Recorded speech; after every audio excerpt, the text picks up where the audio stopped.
sadık ziyaretçilerimiz demek lazım. Efendim de bugün çok önemli bir serginin de ilk günü ve ne kadar mutluyuz ki bu önemli sanatçının torunu da bizimle ve birazdan size bir konferans verecek. Büyük babasını, onunla yaşamını, bir özel kişiyi, bu büyük sanatçının bir özel kişiliğini de tanıma fırsatımız olacak. Kendisine ben de burada bir kere daha teşekkür borçlu olduğumu söyleyeyim. Gerçekten az sonra göreceğiniz sergide de kendisinin bize vermeyi kabul ettiği ve evinden aldığımız pek çok eser var. Dedesine ait pek çok eser var. Ayrıca da pek çok eseri aydınlatıcı da ek malzeme verdi. Bir takım büyük heykellerin alçı kalıplarını ve ona giden, o heykelin oluşumuna giden kaldırım taşları diyeceğimiz noktaları tek tek sergileme şansını verdi.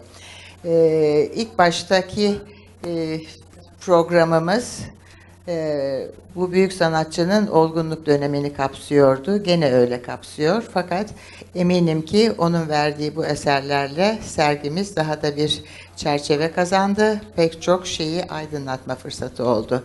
Size hoş geldiniz diyorum ve Joan Punyet Miró'yu davet ediyorum sahneye.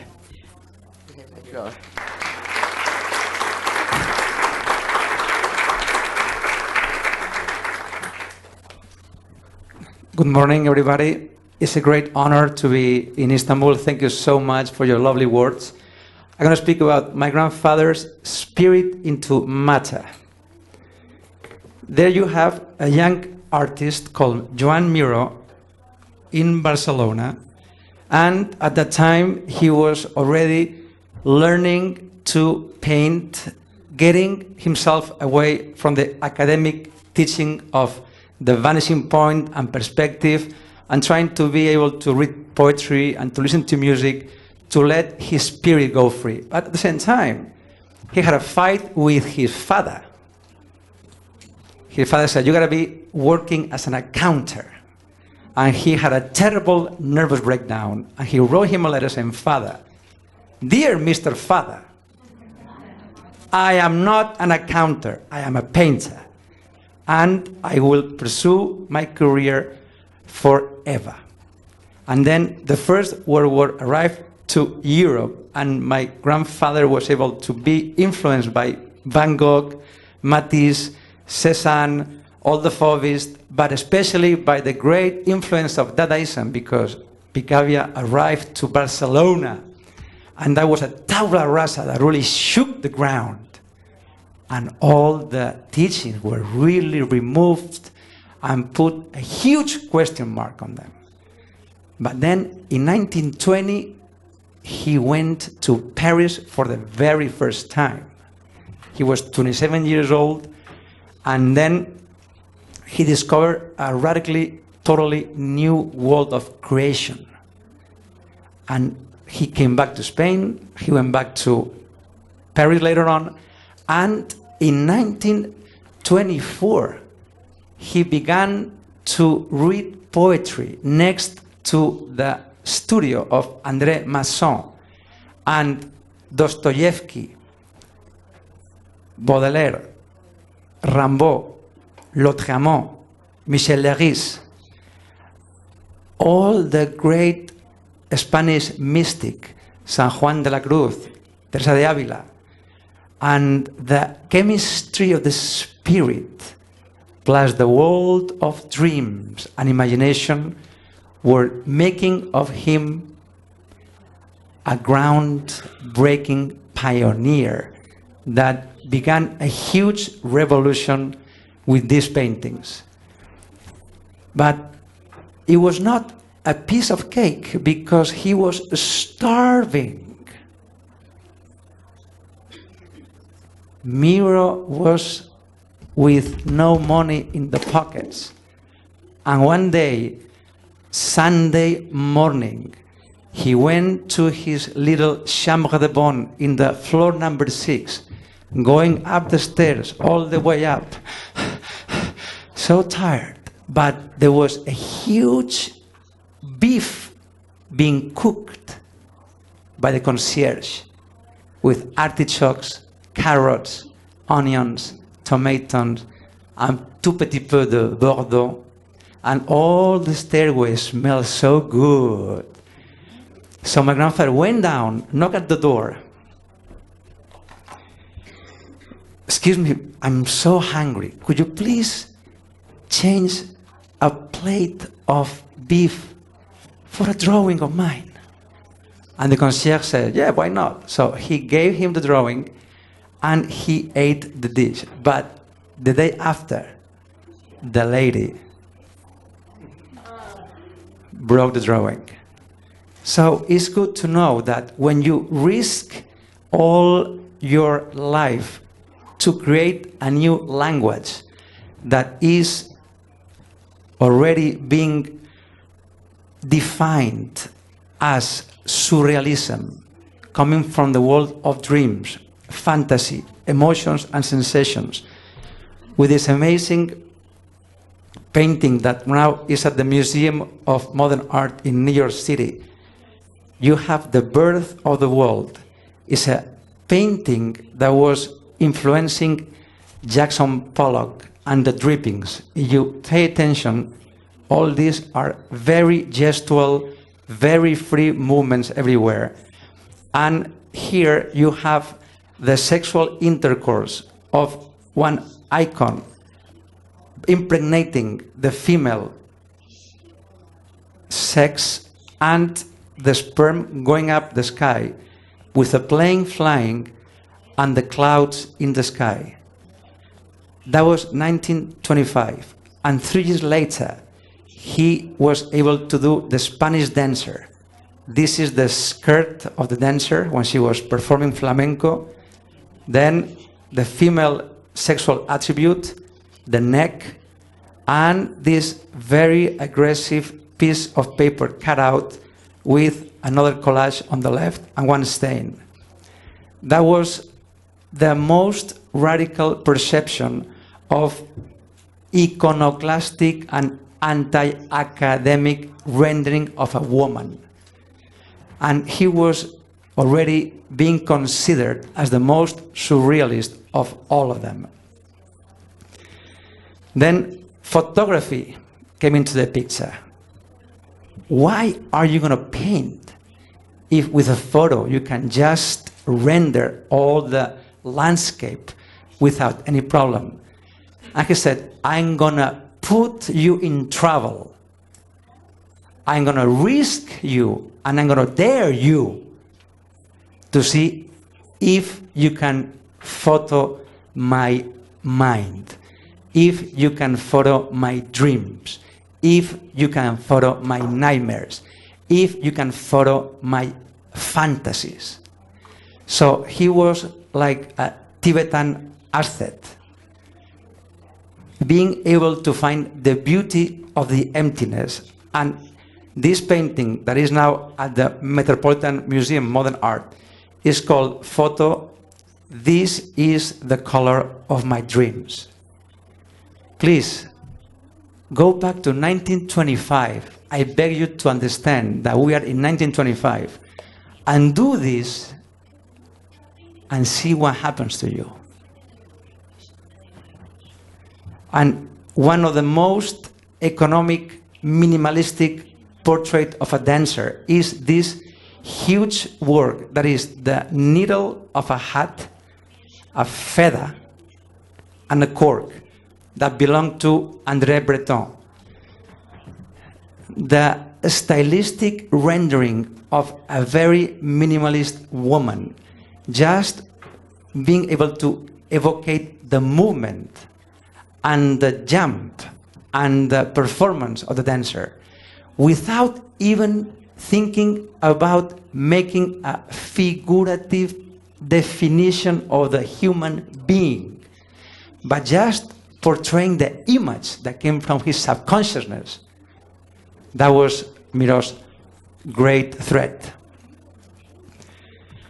In Spain, we have had horrible times in the past. There were brothers killing brothers, there were sisters killing sisters, families being ripped off by the Spanish Civil War, that was from 1936 to 1939. And Picasso painted the amazing Guernica that now is at the Sofia in Madrid. Picasso said, it will be in New York, but when democracy comes back to my country, I want Guernica back. And now it's back home. But my grandfather made this amazing, huge painting with 6 panels of wood.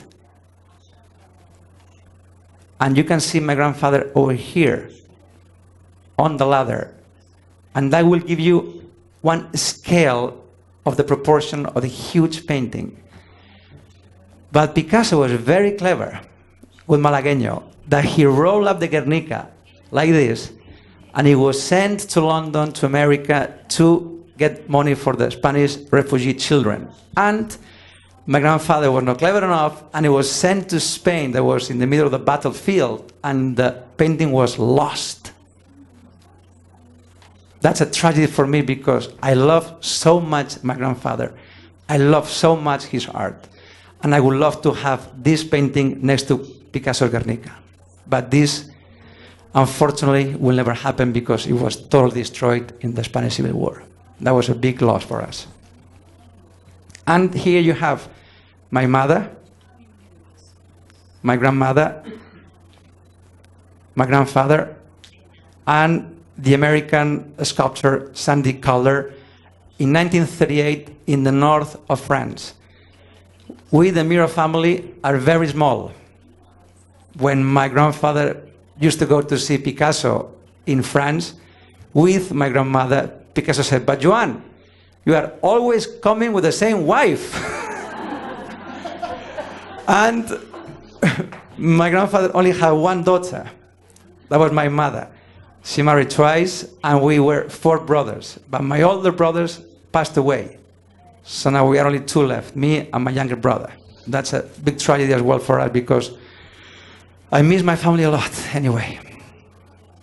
In 1941, just when the Second World War began and the Nazis invaded Poland, my grandfather was in France making these amazing, beautiful constellations in 1941, when he was really having a lot of trouble to go back to Spain, running away from the Nazis. But he wrote a letter to his dealer in New York saying, "Pierre, I have just achieved the most beautiful things you could ever imagine.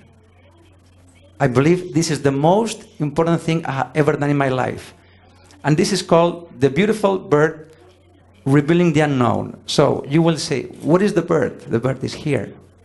You have the head, the back, the eye, the body, the tail, and the wings.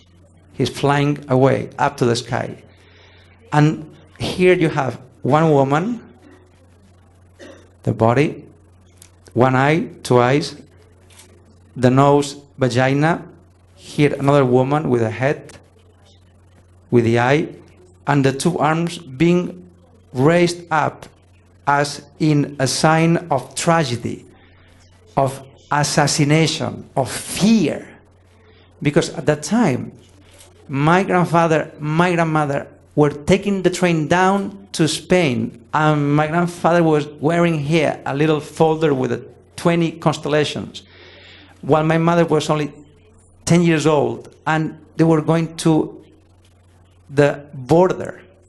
So they didn't know what was expecting in the country when they got back.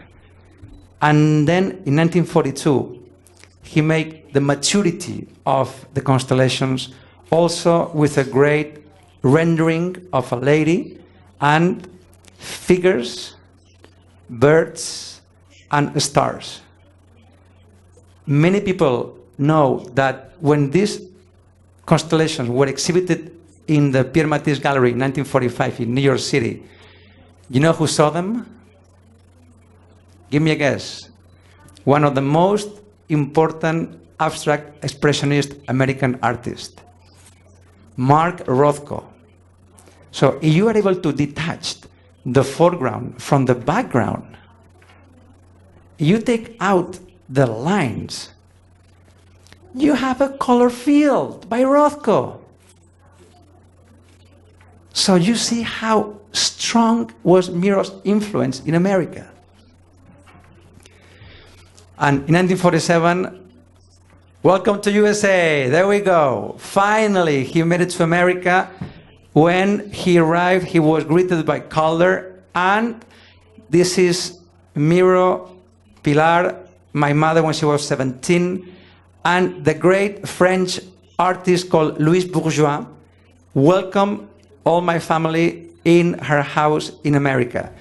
And that was a tragically very strong rendering of a cloth that was going to exhibit it in the Mac Foundation, in the Mac Gallery in Paris, that was going to be the Exhibition International of Surrealism.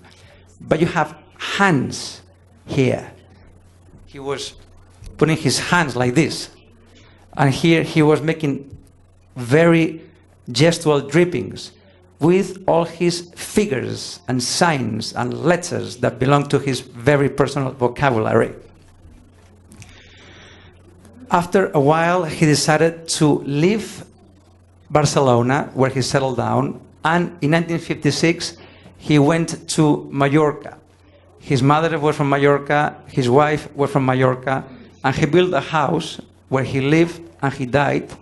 And one amazing master chief of modern architecture is the Cert Studio that was built in 1956. This is quite good because that's the interior of Miró's studio in Mallorca. And over here, this is the painting that we have today in Istanbul. It's unbelievable because it's underneath the other one. So you will see here in the Sabanci Museum. But as I said before, how was my grandfather looking the spirit into matter?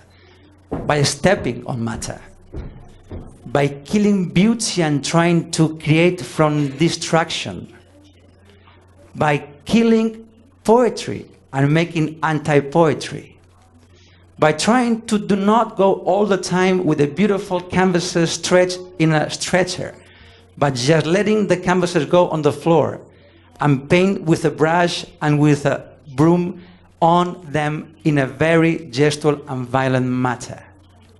That was 1973.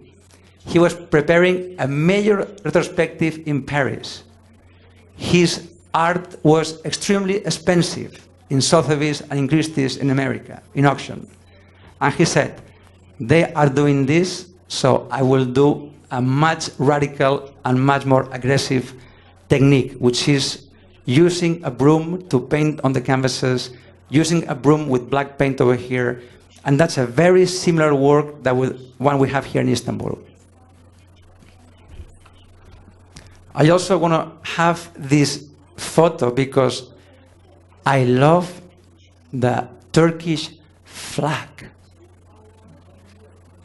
The Turkish flag, that beautiful moon with a star, is so poetical that looks like a mirror. But here you have a moon by Miró, which is blue, and is about to run and become a monster that can bite and devour one splash of paint. So it's not the same poetical vision that we have in the Turkish flag, but it's much more a biomorphical anthropomorphical rendering of the moon. Later on, this is the work that was before on top of the other one, and that's a work made with sandpaper. Sandpaper is used to paint. For example, you gotta paint a wall, you scratch the wall with sandpaper. It's an industrial material. It's not a fine art, polished and beautifully crafted material. No way. So he went to buy all these materials to just rip them off in different parts, turn the page upside down, and nail a piece of wood on top over here and over here. This is what I was going to tell you, because in 1929, my grandfather said, I want to assassinate painting. Painting has been in decadence since the time of caveman, and I want to break Picasso's guitar. That commitment had to do with trying to go beyond what we have already seen as the beautiful poetical mirrors with suns and moons and stars that were combining at the same time the two creativity. But in Miró, what it really matters is not the money, is creation. And when you create, you take yourself under risk. One thing is creation, and one thing is decoration, my dears. Will you water your plants in a rainy day? I don't think so. Why am I going to do more moons and more stars?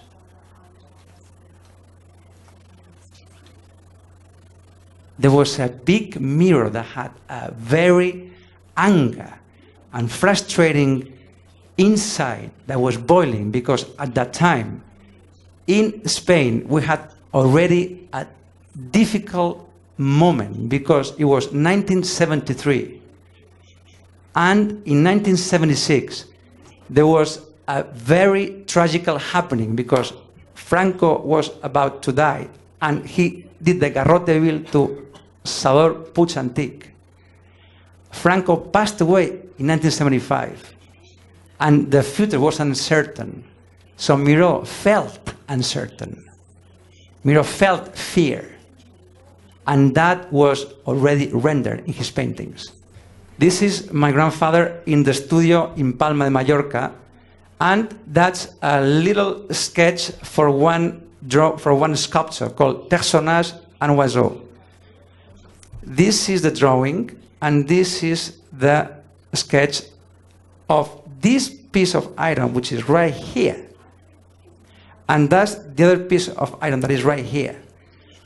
He was going to the beach.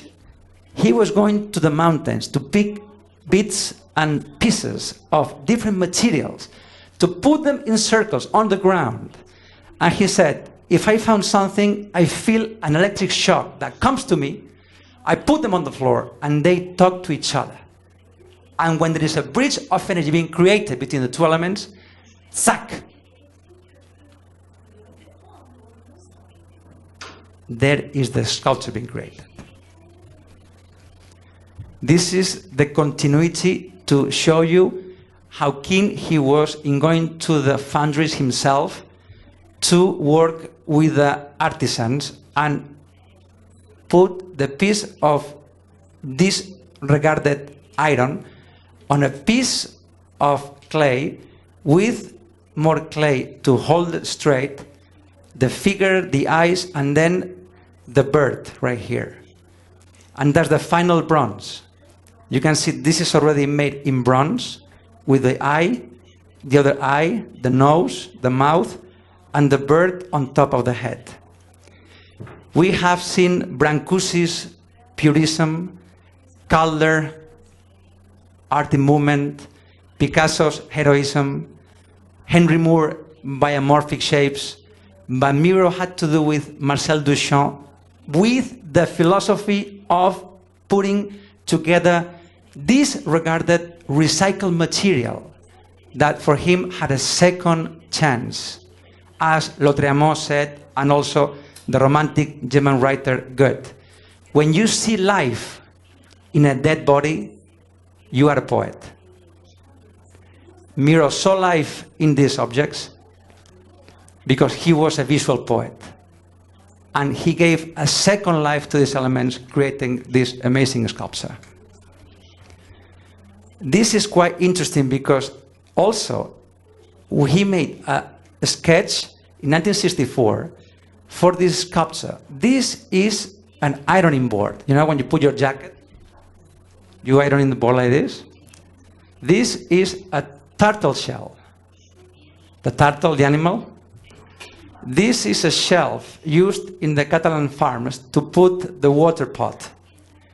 And unbelievable, believe it or not, you know what this is? A hat.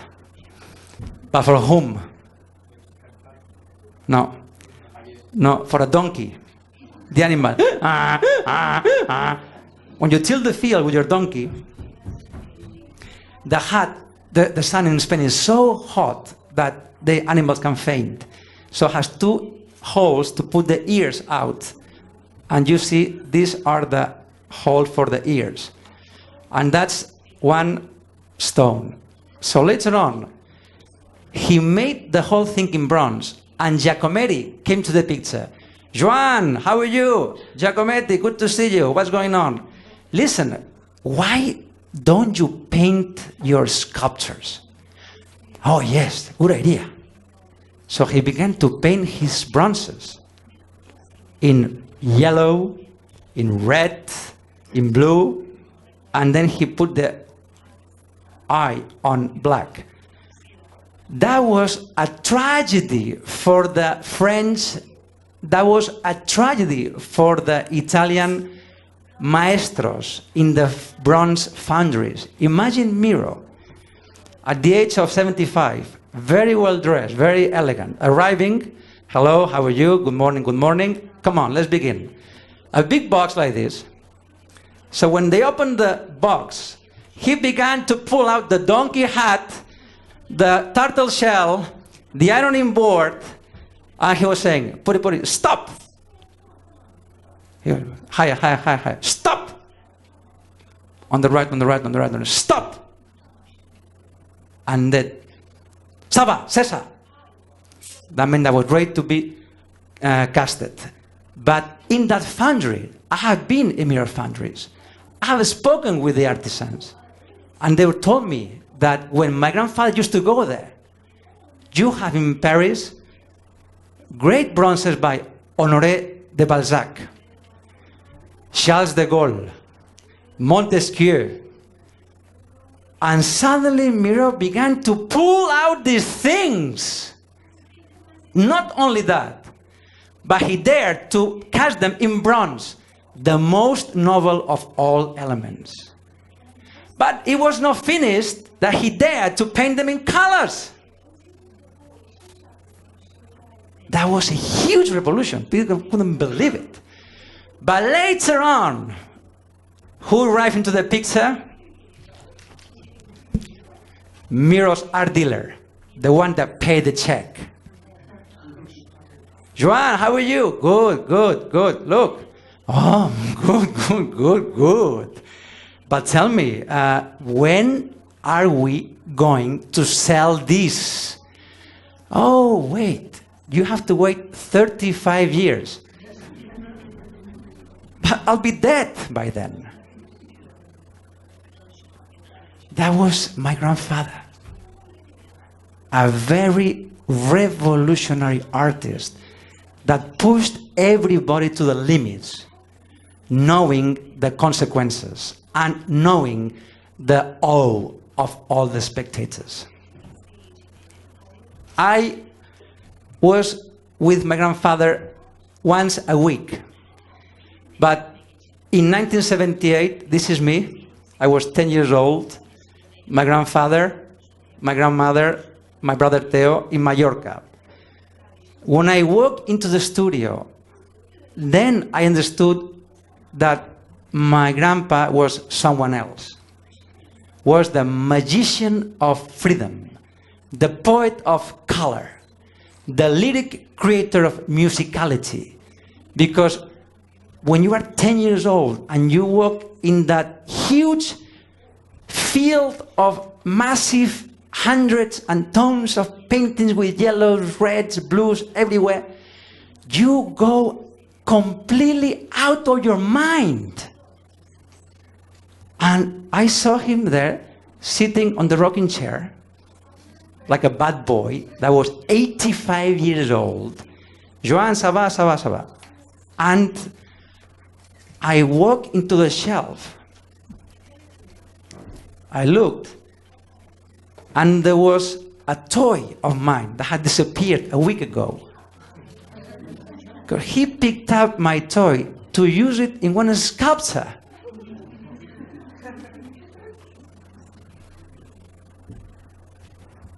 Now you will experience something demolishing.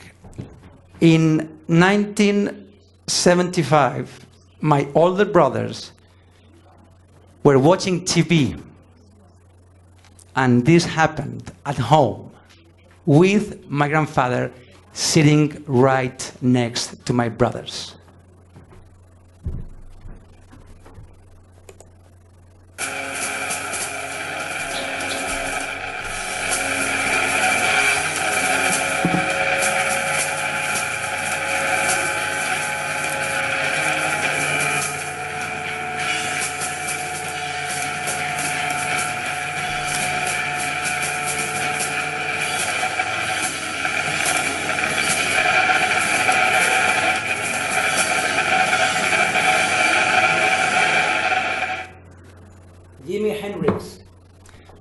Jimi Hendrix concerts in California, 1966, burning and destroying his own guitar. And my grandfather was sitting there just with his eyes open like plates. And David and Emilio, who loved rock and roll at that time, remember in the 60s, Jimi Hendrix, The Doors, Creedence Clearwater Revival, Simon & Garfunkel. And my grandfather always wanted to be in touch with young people. He was 85, but his friends were 25 to maintain his spirit alive. And he said, but this is the same thing that I'm doing.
Joan Miró 80 years old. You have seen that? I mean, not 18. I say 80. 80. He said, art critics have labeled Picasso as a cubist. Art critics have labeled me as a surrealist.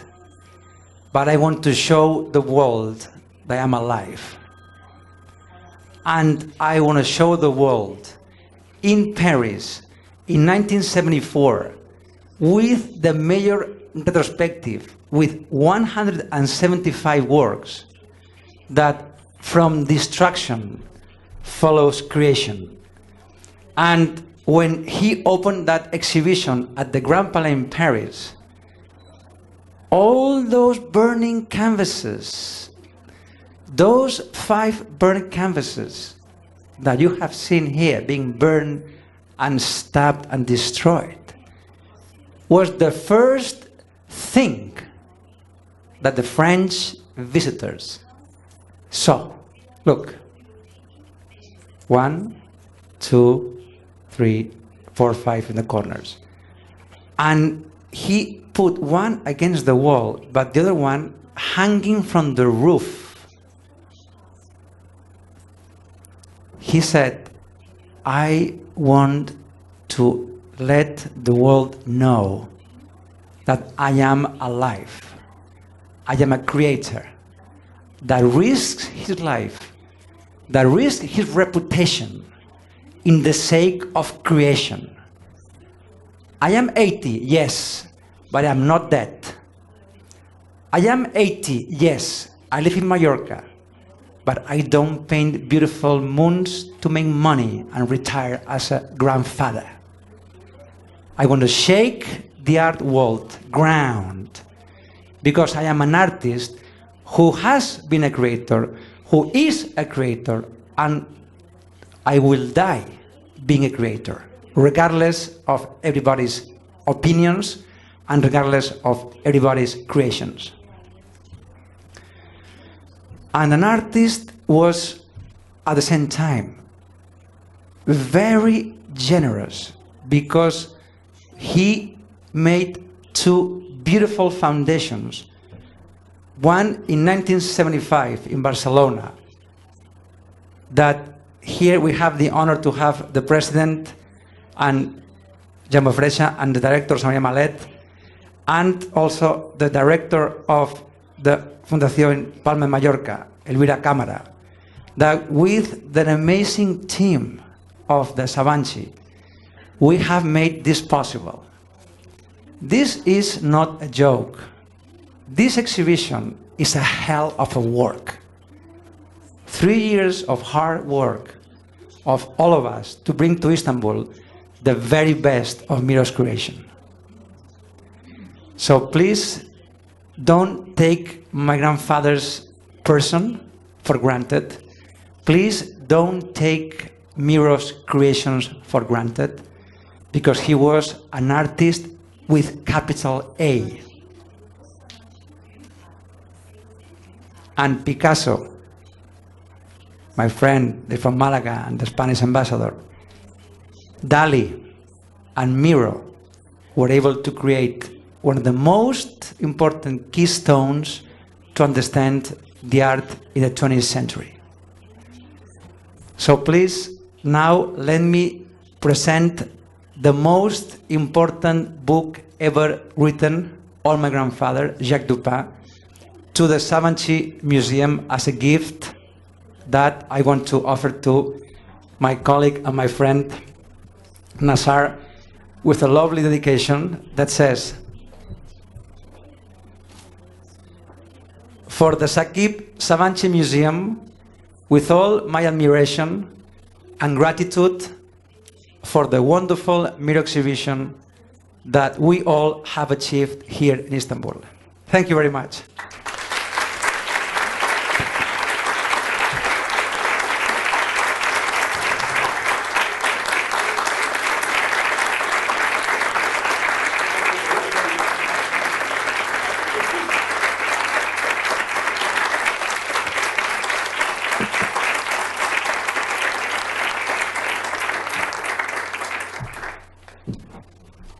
I think that it has not been bored. Did you fall asleep?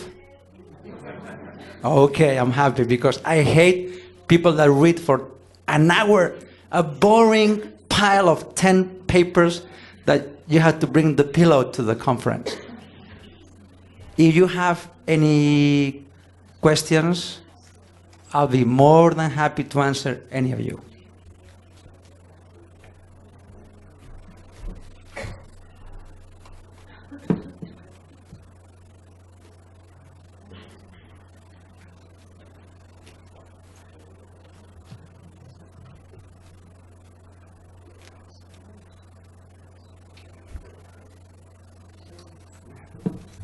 No questions? Come on. There you go. Come on.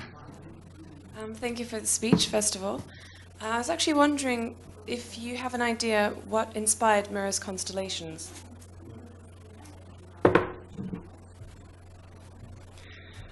Music, poetry, the Spanish mystic poets, and also the Buddhist approach to the emptiness of heaven and the sheltering powers of heaven.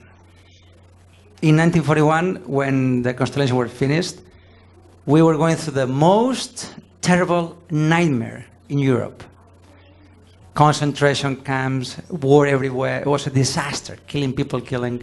And Miró wanted to escape from tragedy, looking upwards. And people say, why is the exhibition in Istanbul birds, stars, and figures? Because birds were vehicles to connect with beyond. He used birds as life carriers to the constellations of the universe to escape from tragedy and horror. So that's why when I spoke with Diego Masson, that is the son of the painter André Masson, the surrealist, Diego is a composer of orchestras.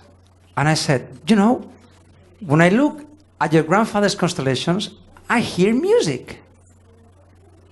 And music, poetry, and the desire to escape tragedy push him to the sky to draw constellations as a way to don't go crazy, baby.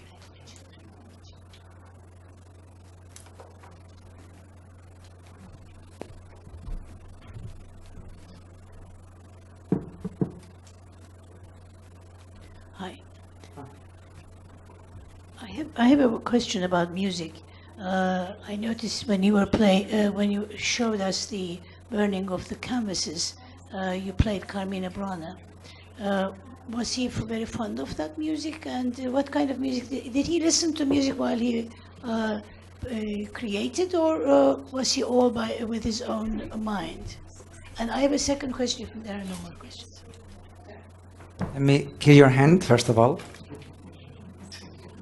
I love you. You're the best. I'm running a book on Miró and music at the moment. So I know that stuff. He was not like Jackson Pollock. Jackson Pollock was putting jazz when he was working in America with dripping, pa, pa, pa, pa, pa. But Miró was all the opposite. He wanted silence. And he didn't have Karl Orff, Carmina Burana in his collection of discs, because I have done all the inventory and it's not there. That was my creation. So I cheated on you. But a friend of mine, a piano player called Alain Planès, went to see my grandfather in 1978, and he said, but Joan, who are the people that has impressed you most? He said two. Antonin Artaud and Erik Satie. Antonin Artaud suffered of madness. He went to the psychiatric hospital because he was crashing his head against the wall. And one day with an axe, he was cutting a tree to let his fear and his madness go out. But he wrote a book called Van Gogh ou les suicides de la société. Van Gogh, of the person rejected from society, that lived apart from society. So Miró loved so much that book, and Antonio Artaud dedicated that book to him. And he understood that how many paintings sold Van Gogh in his entire life? Do you know how many paintings Van Gogh sold? One. And do you know how many years the father of Cubism, Paul Cézanne, was in the south of France, in Aix-en-Provence, painting landscapes of the Mont Saint-Victoire before Ambroise Bollard take him up to Paris to make a huge exhibition? 35 years going with his easel up and down the mountains to paint the mountain, to paint the mountain, to paint the mountain. Nobody could care less. But did Van Gogh and did Cézanne changed his goal in life? No. So that was inspiring Anthony Artaud's book. When you are an artist, you don't care about money. When you're an artist, you don't care about the rest. You are a person that lives apart from society to follow your convictions. And Erik Satie was the father of the most Dadaist iconoclastic composition you could ever imagine. In La Salle Gaveau, in 1916 in Paris, my grandfather, in 1924, he probably went to see a concert. Erik Satie said, "Bonjour, hello, I'm going to make a concert." He sat down.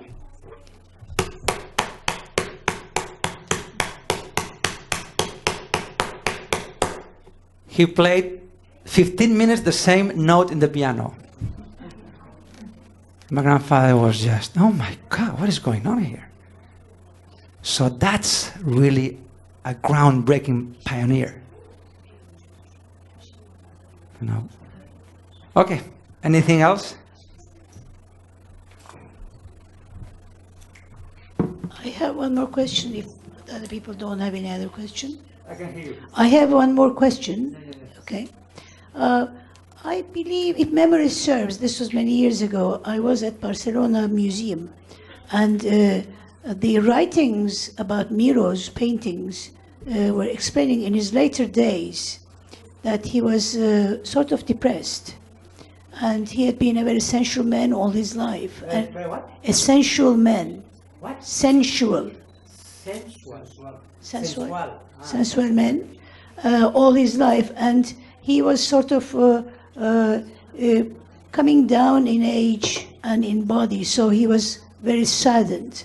If memory serves, this is what I remember. And you mentioned that Picasso, every time he came to the north of Paris, to the north of France to visit, would say, "You're with the same wife." These two do not mesh in my mind. Would you explain? You are right again. You are right again. There is a very broad psychological study to be done on Miró's psyche. There have been people that have dared to write about his moods and his depressions and his angers and his fears. But Miró was this. There was no way to get him know him. I want to know who my grandfather was, but I could see this. He'd never show that. You could not see behind the mirror. He was the most eclectic and private person you could ever imagine. One very important American writer, Dory Ashton, told me that one day he sat next to my grandfather for dinner. "So, hello, Mr. Miró. How are you?" "Good, good, good." "Well, this painting is about a female, right?" "Yes, yes. But this is also a star." "Yes, yes, yes." But this is also, you know, I see here lots of anxiety. Yes, yes, yes. Listen, listen, listen. Talk to Jacques Dupin. I don't want to explain my work. Either you get it or you don't. But I will not explain you my creations. Thank you. Anything else?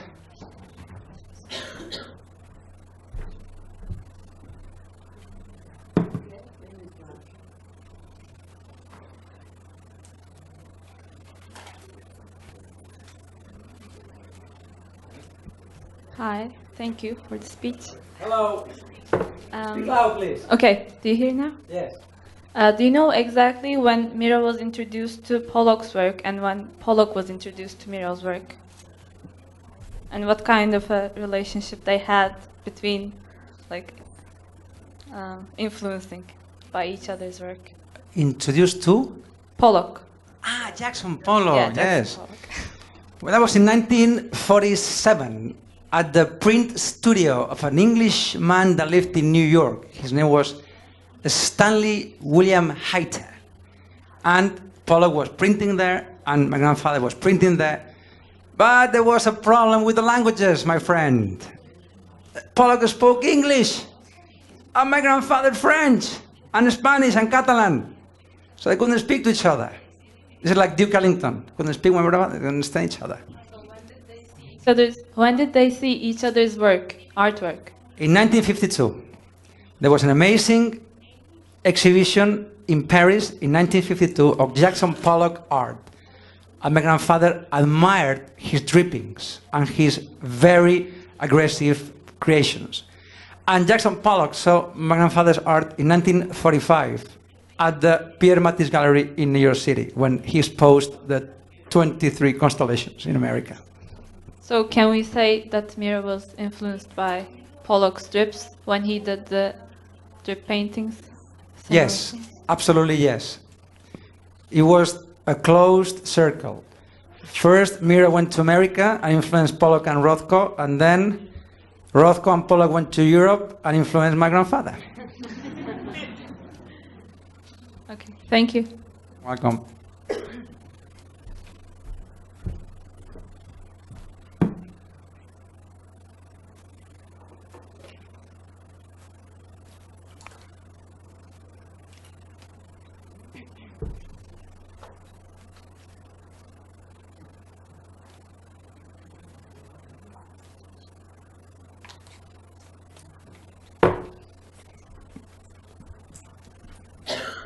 I think there are no questions anymore, but thank you indeed. So it was really very informative. You put a different light to your grandfather, and I think we appreciate it very much. Me and all our guests. Efendim şimdi belki sergiye gideceksiniz, sergiye ineceksiniz. Sergiyi görmediyseniz ki gördüğünüzü düşünmüyorum. Belki would you be so kind and to come with the guests down to the galleries? Of course, of course. Birlikte sergiyi gezmeye ne dersiniz? Bütün bu...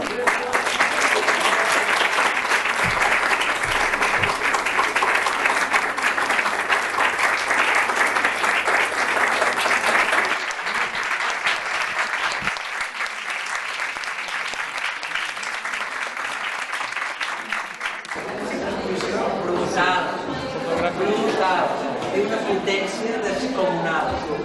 Amb només mapa que puguis imaginar de l'etapa més creativa, més divulgativa de l'art. I evidentment, com que el públic comença a fer tota l'evolució pictòrica, creativa, vital, perquè la gent tingui una mica de solució. Hey, begin the talk! Come on! Okay. Poland, and my grandfather sees Hitler going up to attack France, so they go down to Spain. And these are the most lyrical, musical, poetical works he has ever achieved. They were just done with watercolor and wash, with huge precision, influenced by music, by poetry, and also by the mystical teachings of the Spanish poets, San Juan de la Cruz, Teresa de Ávila. Take a look. You will see women, you will see birds, you will see stars, you will see the sky, you will see all this horrible turmoil on the background that talks about destruction in the back, but hope and life in the front. Look, you can detach them all, the foreground from the background. There are two works put together.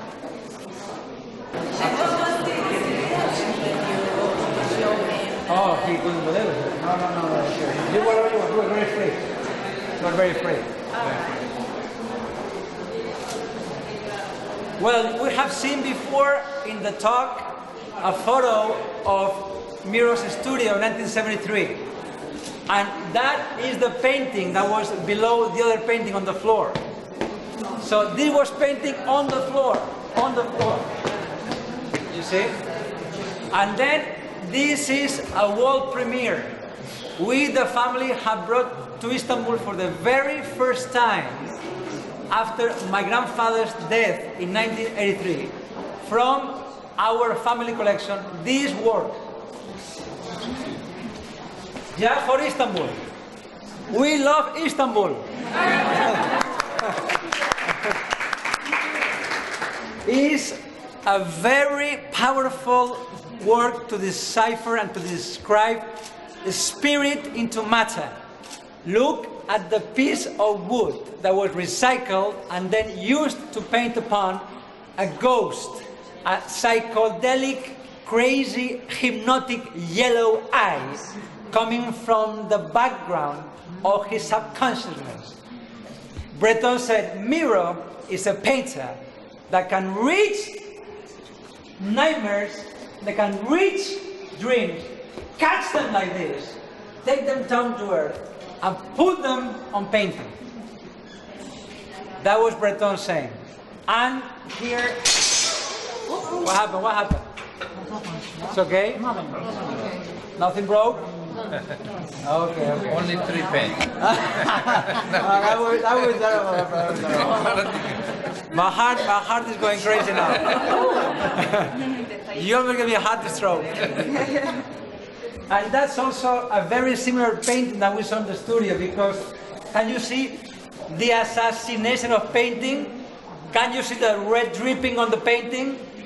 This is a gunshot. Boom! It's killing the concept of figurative painting, to go beyond easel painting and reach the dimension that has to be enclosed to the most lyrical, musical, and poetic convention. Can anybody tell me what is this? The three figures here. What is these 3 things here? Tomatoes. Very good! I love you. Give me a kiss. What amazing. What's your name?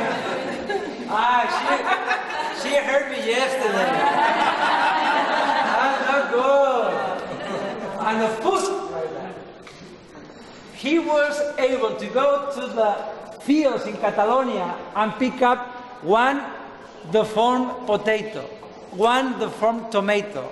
And he was so much in love with the tomato that he took it to the studio, to the foundry, and the foundry were pulling the hair out, saying, no, don't make it now, make a bronze of a tomato. Yes, you will. And that is the result.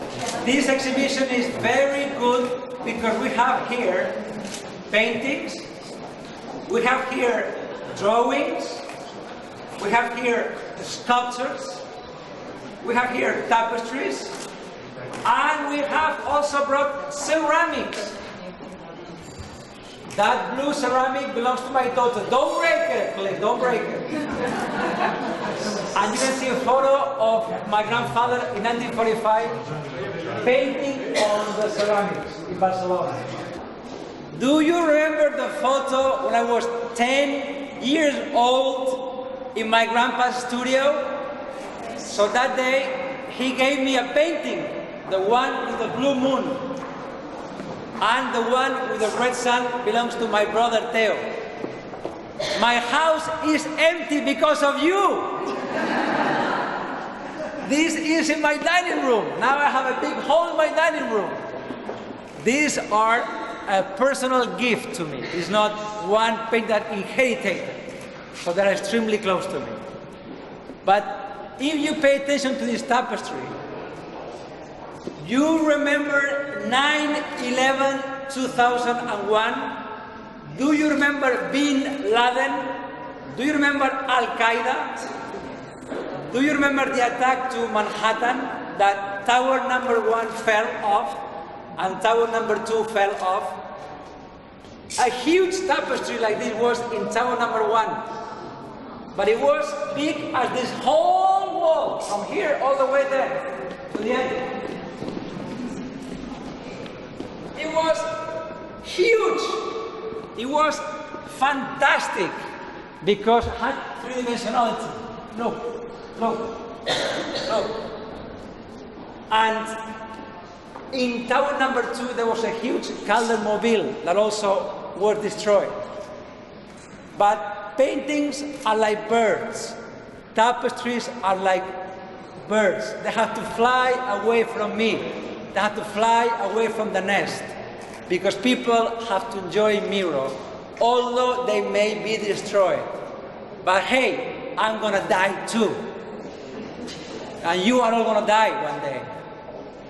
So let's enjoy this today in Istanbul, and let's hope that this is bringing cheer, life, and hope for the better future. That's also a tapestry that was burned with the painting that we saw before.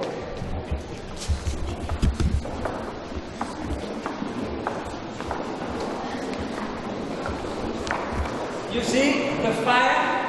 You see the burnt fire here? You see the holes? He was throwing gasoline because they were too beautiful. The tapestries were too beautiful.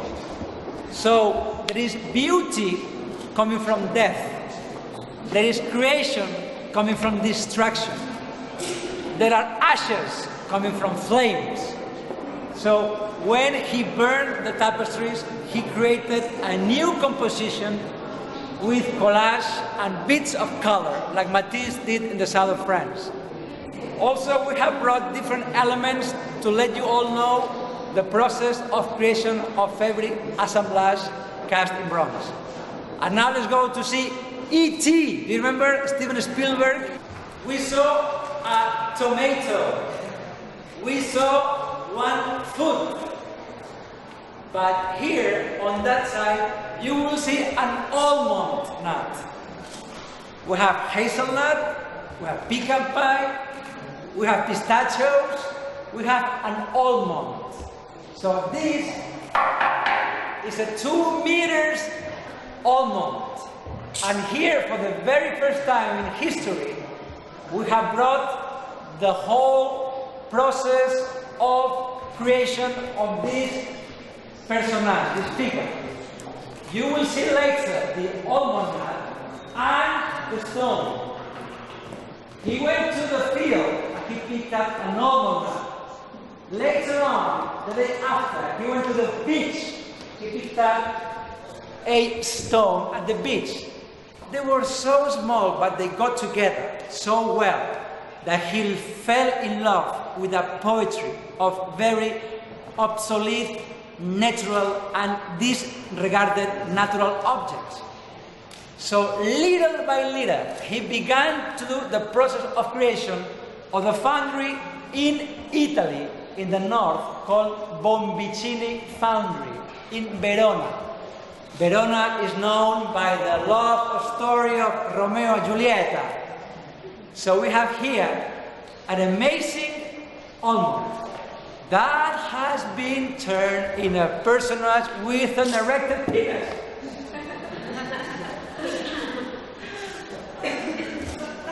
And you may know Steven Spielberg film E.T. So he really acquired and understood that Miró's iconography was so raw, so primitive, so direct, and so crystal clear that all children understood the message. So Spielberg stole this image for his film. And yesterday I was here with a 5-year-old boy from Istanbul. He didn't understand me, and I didn't understand him, talking to me in Turkish. But we communicated through this gentleman. He was loving this personage because you have a long way to do to uneducate all your teachings from the university and educate all those readings of literature. Take out all the imposition of cultures and re-begin your process of creation of pure automatism coming from the ground. What do we do with computers?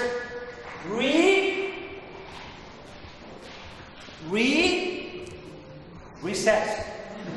We have to reset ourselves and make universal art understood from Istanbul to New York, from Moscow to Hong Kong, because Miró is universal and his art is universal. Thank you!